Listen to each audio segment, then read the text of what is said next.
के जिस तरह के आंकड़े आए हैं, मध्य प्रदेश में 30.46% वोटिंग हुई है। वो भोपाल में मुख्य निर्वाचन पदाधिकारी अनुपम राजन ने प्रेस कॉन्फ्रेंस कर इसकी जानकारी दी है। बालाघाट की अगर बात कर ली जाए 35.64%, छिंदवाड़ा में 32.51%, जबलपुर में 27.41% वोटिंग हुई है। तो वहीं मंडला का भी हम जिक्र करेंगे, जहां पर 32.03% वोटिंग, शहडोल की बात जहां 29.57% मतदान हुआ है।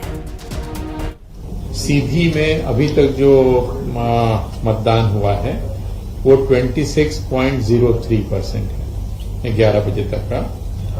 जो प्राप्त जानकारी, थोड़ा बहुत इसमें माइनर चेंजेस हो सकते हैं। शहडोल में ये परसेंटेज 29.57 है, जबलपुर में 27.41 है, मंडला में 32.03 है, मंडला में 32.03, बालाघाट में ये 35.64 है 35.64, और छिंदवाड़ा में ये 32.51 है। मतलब 6 संसदीय क्षेत्रों का। तो आप देखिए, जगह जगह पर हमने कुछ तस्वीरें दिखाई हैं और सुकमा की बात जहां पर शांतिपूर्ण तरीके से मतदान जारी है। नक्सल प्रभावित इस इलाके में लोग बड़ी संख्या में वोट डालने के लिए घरों से निकल रहे हैं। सुकमा के एसपी किरण चौहान ने बताया है कि प्रशासन ने सुरक्षा के पुख्ता इंतजाम किए हैं। लोगों को प्रशासन पर भरोसा है, इसीलिए बिना डर के लोग यहां वोट डालने पहुंच रहे हैं। और ये देखिए, गोद में मासूम बच्चे को लेकर वोट डालने के लिए मतदाता पहुंच रहे हैं।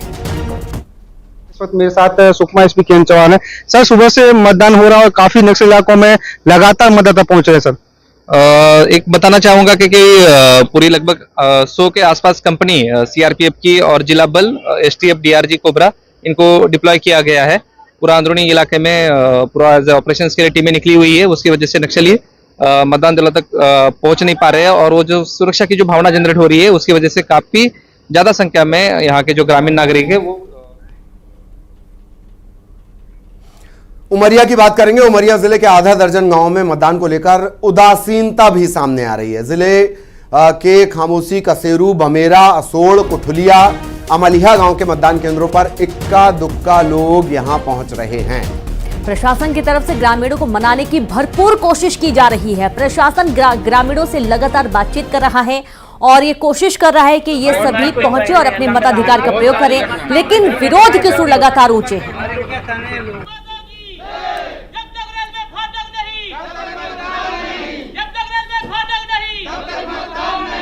जो 18 साल का मानवर हो जाता है, वो मतदाता सूची में नाम होता, तभी वो भारत का नागरिक कहलाता है।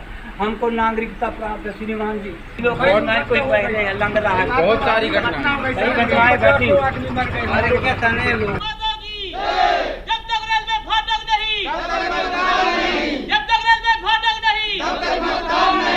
जो 18 साल का मानवर हो जाता है, वो मतदाता सूची में नाम होता, तभी वो भारत का नागरिक कहलाता है।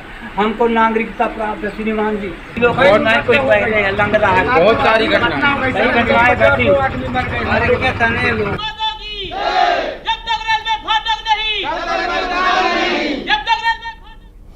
और चलिए अब एक बार फिर आपको वोटिंग परसेंटेज बता दें, किस तरह से तेजी से ये आंकड़ा बढ़ता जा रहा है। वोटिंग परसेंटेज को लेकर हम बात करेंगे। जिस तरह से सुबह से हम बता रहे हैं, मध्य प्रदेश में 30% से ज्यादा ये पहुंच चुका है। सीधी की लेकिन बात कर ली जाए, सीधी में किस तरह से वोटिंग परसेंटेज बढ़ा है। 23.57% वोटिंग यहां पर हो चली है। सीधी को बहुत ज्यादा मेहनत करने की जरूरत है, तेजी से घरों से निकलने की जरूरत है। सीधी में अब तक अगर मतदान की बात कर ली जाए 23% से ज्यादा।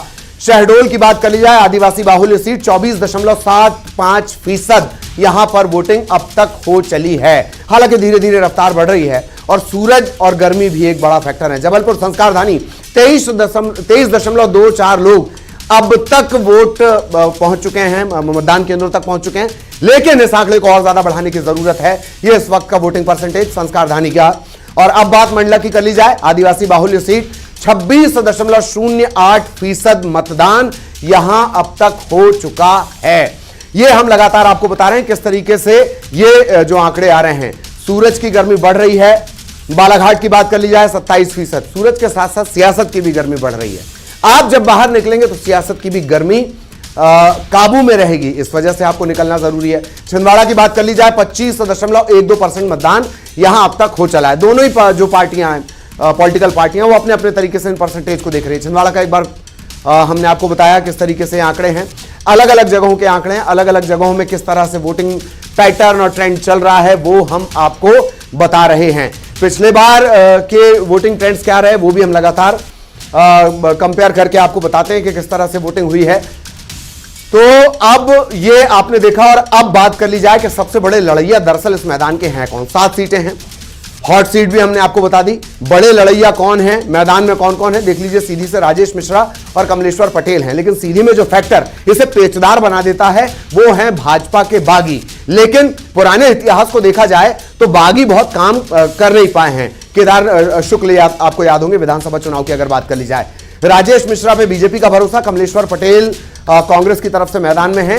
ये टाइट फाइट हैं, लड़ैया हैं जिन्होंने एक दूसरे के सामने चुनौती पेश की है। शहडोल हिमाद्री सिंह हैं, राज परिवार से आती हैं, कांग्रेस के फुंदेलाल मार्को हैं। बहुत दिलचस्प बात मैं शहडोल के बारे में आपको बता दूं, 500 मीटर में आसपास रहते हैं। पहाड़ वाले कह रहे हैं जीते कोई, पहाड़ पे तो मिठाई बटेगी बटेगी। 500 मीटर के आसपास इनका घर है। हिमाद्री राज परिवार से आती हैं, पिता माता दोनों कद्दावर कांग्रेसी रहे। फुंदेलाल मार्को, इन्हें कांग्रेस की तरफ से मैदान में उतारा गया है। दोनों ही पहाड़ के रहने वाले हैं।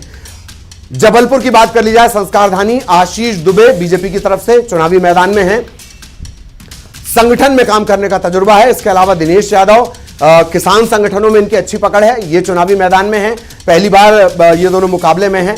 और जबलपुर की बात कर ली जाए, महाकौशल का केंद्र बिंदु आप इसे कह सकते हैं, उस महाकौशल का जहां कमलनाथ के वर्चस्व के तौर पर इस इलाके को देखा जाता था। मंडला की बात कर ली जाए, यह भी एक टफ फाइट है। फग्गन सिंह गुलस्ते कद्दावर नेता है, 1-to-1 कम्युनिकेशन जैसे दादी का कवासी लखमा का रहता है उस तरीके का इनका है। लेकिन ओमकार सिंह मरकाम मृदुल छवि, सॉफ्ट व्यवहार, वो हर बार यही बोलते हैं। और ये दोनों हमारे खास प्रोग्राम चुनाव एक्सप्रेस में पहुंचे थे, एक मंच पर पहुंचे थे। बहुत विनम्रता से ओमकार मरकाम ने प्रणाम भी कर लिया, अपनी बात भी कह दी। उसी तरह से फग्गन सिंह गुलस्ते टाइट फाइट में आप इसे देख लीजिए। इस सीट पर आपको जरूर नजर रखनी है। बालाघाट की सीट डॉक्टर भारती पारधी यहां से मैदान में हैं और सम्राट सारस्वत यहां से मैदान में हैं। बालाघाट की सीट थोड़ी सी दिलचस्प इस वजह से भी हो जाती है क्योंकि बीएसपी के जो कैंडिडेट हैं वो इसमें छौंक लगाने का काम कर रहे हैं, मुंजारे हैं, पुराने राजनेता रहे हैं, कांग्रेस से भी ताल्लुक रहा है। बसपा की सीट पर ये मैदान में है। छिंदवाड़ा ये सबसे हॉटेस्ट सीट जिस पर सभी की निगाहें हैं। एक पार्टी चाहती है कि जो उसका सालों का वर्चस्व वो कायम रहे, दूसरी पार्टी चाहती है कि मौका मिलना चाहिए। छिंदवाड़ा कमलनाथ की परंपरागत सीट रही है और अब उसी छिंदवाड़ा से उनके बेटे जो सिटिंग एमपी हैं उन्हें फिर से मौका दिया गया। बस्तर, इस सीट पर भी नजर रखनी है। महेश कश्यप, ऐसा लगता जरूर है कि महेश कश्यप पहली बार चुनाव मैदान में, ट्रैक रिकॉर्ड देख लीजिए जबरदस्त है। कवासी लखमा, उनकी कैंपेनिंग के तरीके और लोगों से मिलने जुलने से आप समझ जाएंगे कि कवासी लखमा किस कदर जो कद्दावर नेता हैं। और कैंपेनिंग के दौरान उनके जो कैंपेनिंग के दौरान आपने उनके बयान भी सुने, कई बयान विवादों में भी रहे। ये वो 7 सीटें हैं जिन पर अभी पहले चरण में वोटिंग लगातार चल